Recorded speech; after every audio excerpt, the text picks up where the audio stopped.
And here we go, another preview for the 2025 season. It is August 4th here, and a dreary day where I am located. We're going to do the preview for the Big 12 today.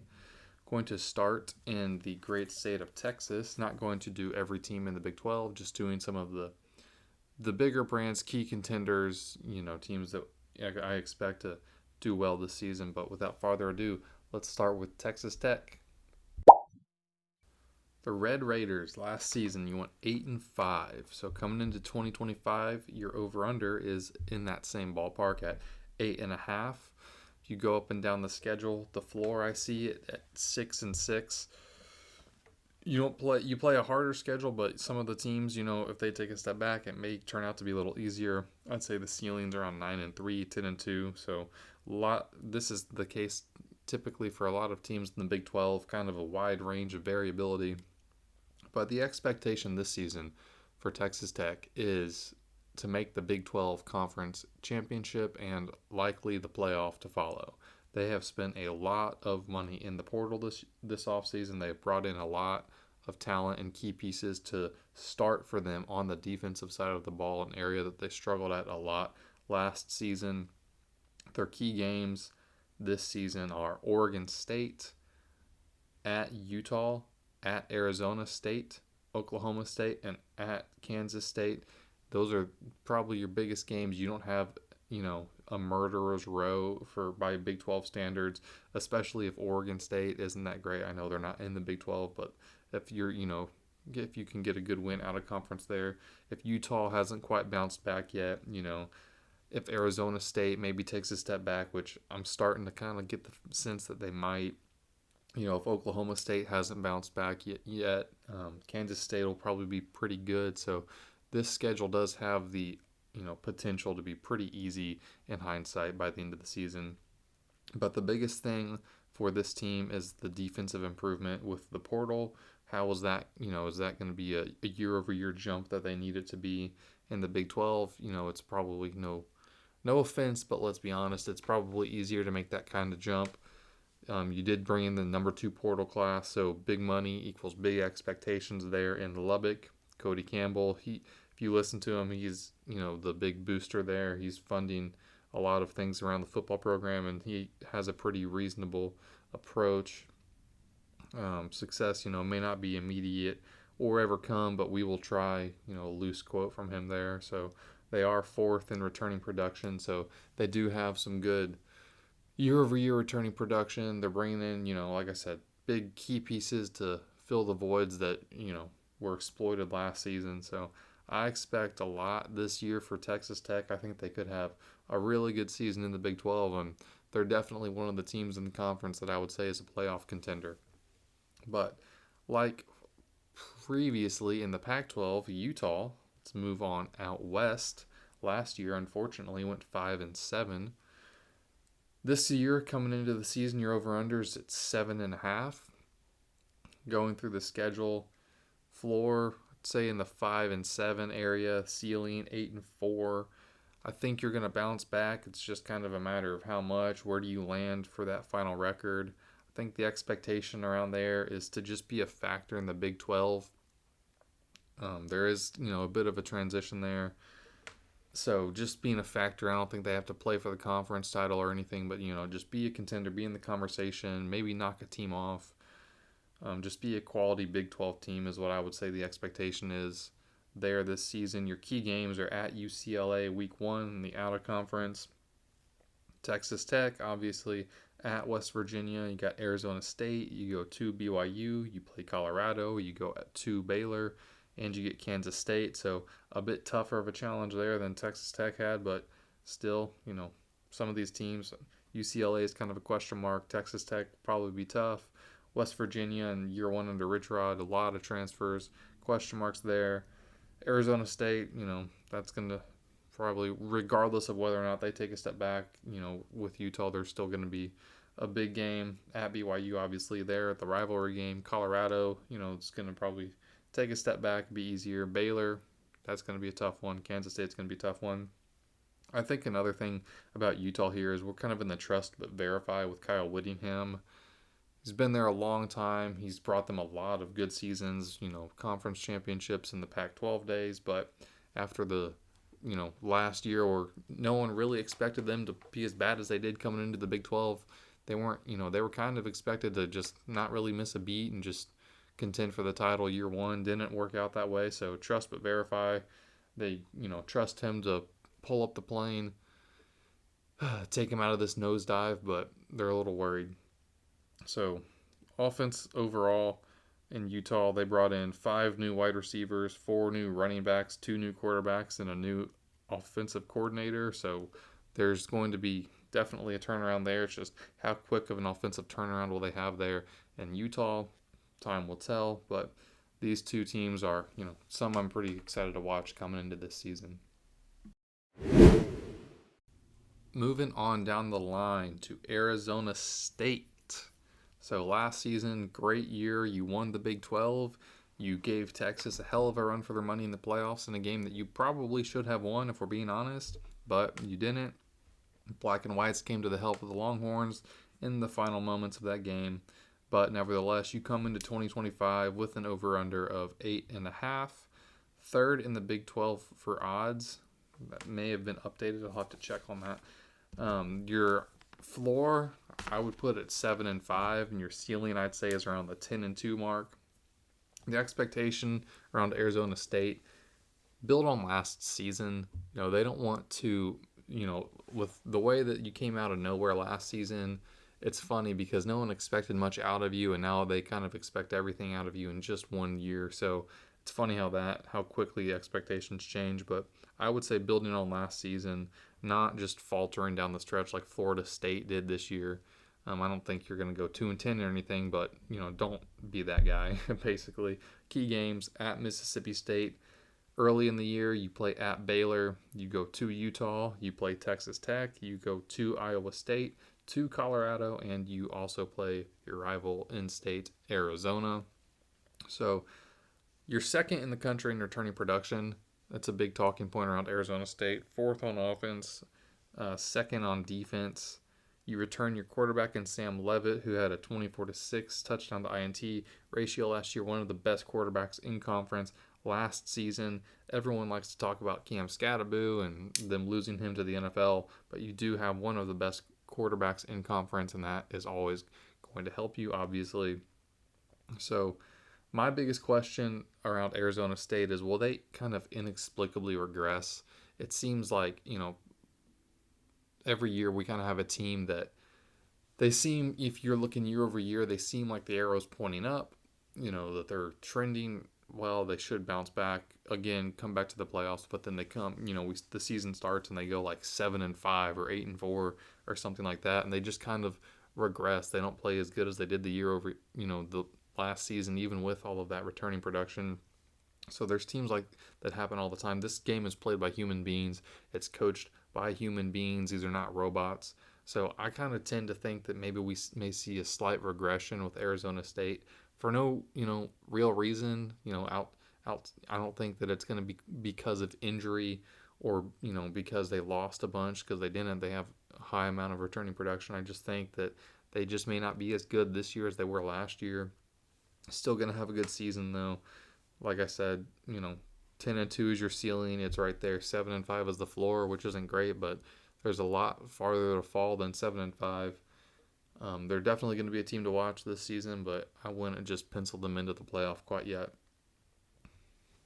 Moving on, Colorado. Oh, it's always fun to talk about Colorado because people always have such a rational and level-headed approach when thinking about them. But last year, good year, 9-4. Travis Hunter, obviously, you had the Heisman winner in him. So coming into this season, your over-under is 6.5. Floor, I would say, is probably, I put it 7-5.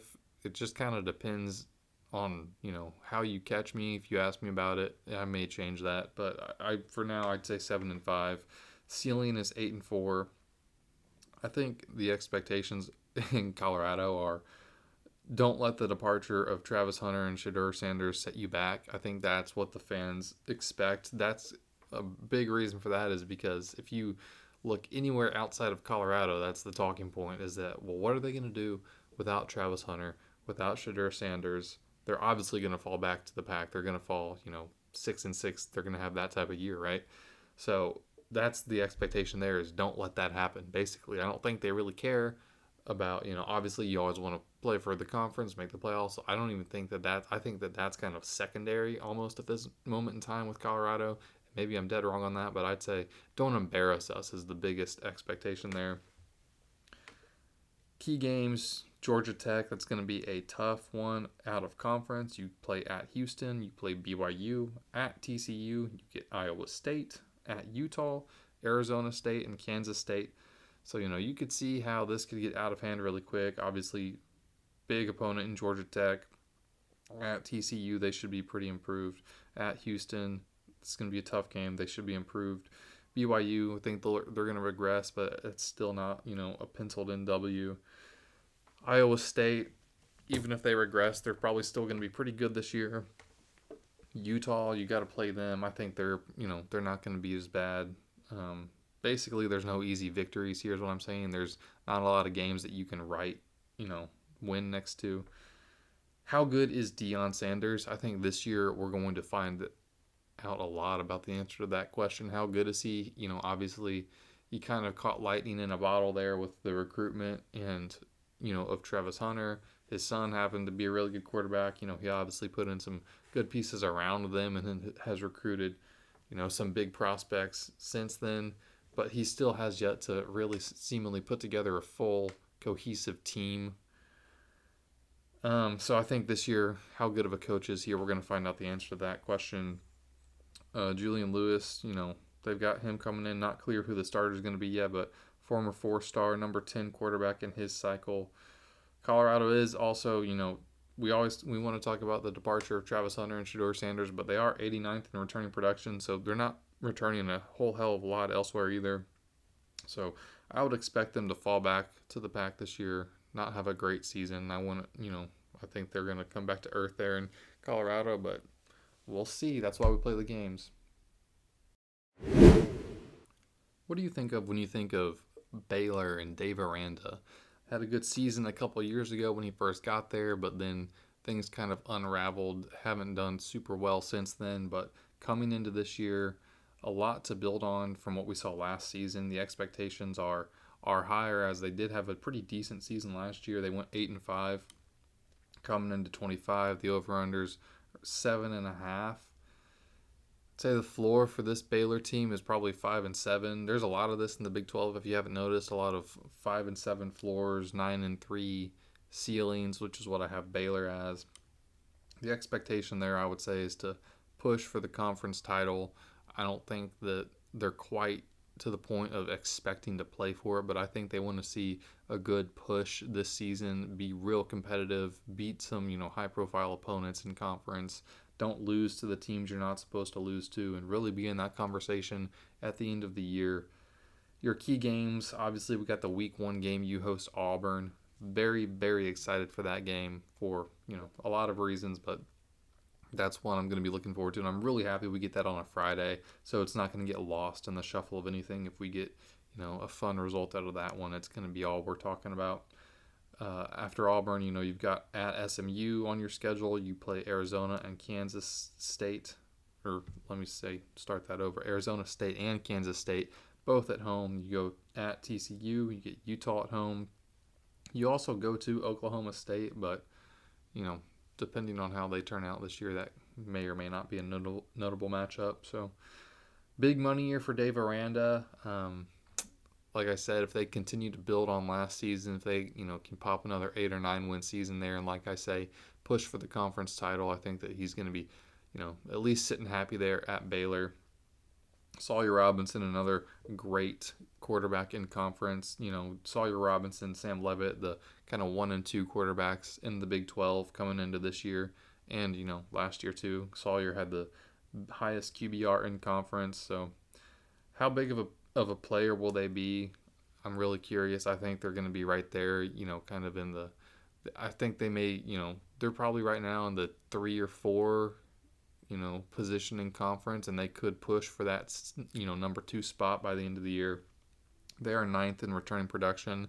So a lot of, if you have a good team coming back, development and cohesion there, that's going to be a benefactor or something you're going to benefit from, especially down the stretch. So excited for Baylor this year, excited to watch them. Like I said, money year for Dave Aranda. If he has a good season, I think there's probably going to be some relatively high-profile jobs opening up throughout the year, but we can talk about that another day. So, and kind of wrapping up here with the last team before we get to the overall conference preview in Kansas State. Decent year last year. You went 9-4. Your over/under is 8.5 coming into this season. Floor right around that 6-6 mark, just because that's worst case scenario for sure. You've got some swing games on there that'll decide this, but worst case 6-6. Do not foresee that happening. However, I'd say your ceiling is 10-2. What are the expectations for the Wildcats this year? I'd say they want to get back to the Big 12 title game, obviously. And, if you can win that, you're obviously going to be in the playoff mix. So that's, if I was a Kansas State fan, that's what I would be expecting. The key games, you get Iowa State, you go to Baylor, you got Texas Tech on the schedule at home, you go to Oklahoma State, to Utah, and you also have Colorado on the schedule at home. So like I said, Iowa State, Baylor, Texas Tech, big swing games could go either way there. Oklahoma State, how improved are they? Same with Utah. Colorado, kind of a wild card matchup. We'll know by the time this game comes around what to expect, but coming into the year, it's too far off to project that. So back loaded schedule for sure. The front half not as tough. A lot of your these key games are going to be on the back half, so we'll know down the stretch, which could be good if you get hot, but if you lose some games, key games there at the end of the season, that never helps, especially in the eyes of the playoff committee. Avery Johnson breakout year. Is that what we're going to see? He does. I think, as a passer, just as, at the position overall, he needs to be more efficient, but he's definitely got the talent. If he can, just improve as a passer. He's a little similar to Marcel Reed down in the SEC. Got the talent, very athletic. They just improve as a passer, take that next step, and, their team's, kind of going to make or break based on that right there. So big year for him at Kansas State, but I expect they'll be fully back in the mix come season's end. Make sure you follow the podcast on whatever platform you find yourself listening on. Subscribe on YouTube if you're there. Leave a 5-star review. Like the video. Make sure you follow me over on X at Campus Pigskin. Do a lot of posting there. So, wrapping up the Big 12 here. So, Tier 1, your favorites to win the conference, I would say, Texas Tech, Arizona State, and Kansas State. In my eyes, that's, the three main teams that I would pencil in as conference champion.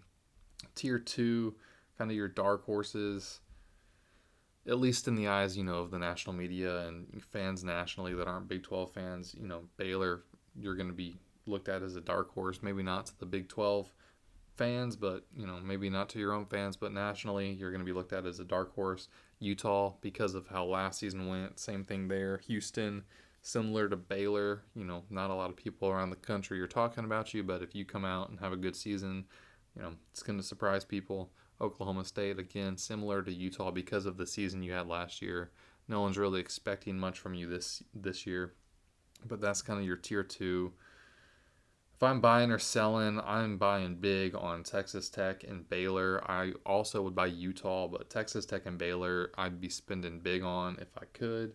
If I'm selling, I'd be hitting the sell button big time on Oklahoma State, the panic button on Colorado, and I'd be selling BYU. Probably only room for one team, maybe two, depending on how things across the country shake out in the playoffs. Current odds as of August 4th for the conference. Kansas State is in first place, actually tied with Texas Tech for first place at plus 550. Utah is second at plus 600, and Arizona State is fourth at plus 650. National title odds are rather bleak, however, as Kansas State and Texas Tech are tied for 21st at plus 10,000. So even those conference champions, no one in the odds world is really expecting them to make a run and win the national championship. I'd say that depending on the matchups, if it's between Texas Tech and Kansas State, I would, think is maybe built a bit better for it. But, Texas Tech, again, really excited to watch them this year. I think they're going to surprise a lot of people, and they could make some noise in the playoffs this year if they win the conference and make it. But my money's not on those two teams for national champion, unfortunately. But the Big 12, like I say, is one of the funnest conferences to watch. A lot of teams that I'm excited to see play this year. Really looking forward to that week 1 game with Auburn and Baylor. But I got another preview coming up this week, so Wednesday, Thursday, somewhere in there. So until next time, thanks for listening.